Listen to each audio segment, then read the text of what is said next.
पनवेल शहर police station हद्दीमध्ये नागरिकांची याबाबत आमच्याकडे मागणी होती की बऱ्याच प्रमाणात तरुण वर्ग जो आहे तो त्यांच्या टू व्हीलर मॉडिफाय करून त्याच्यामध्ये नवीन प्रकारचे सायलेन्सर लावून कायद्याचे उल्लंघन करत आहेत।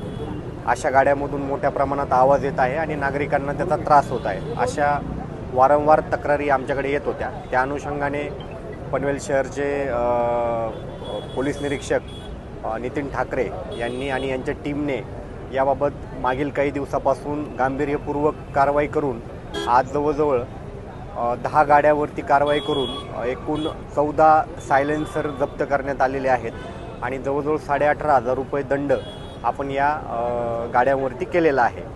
त्याचबरोबर जे सायलेन्सर हे बनवून देतात त्यांच्यावरती देखील यापुढे आम्ही कारवाई करणार आहोत आणि ही कारवाई यापुढे देखील चालू राहील।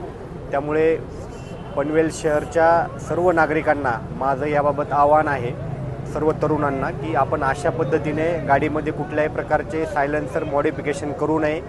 जे शासकीय नियमामध्ये बसतं तेच सायलेन्सर आपण वापरावे। गाडी घेतल्यानंतर जे सायलेन्सर गाडीला असतं तेच आपण कंटिन्यू करावे, त्याच्यामध्ये कुठल्याही प्रकारचे मॉडिफिकेशन करू नये।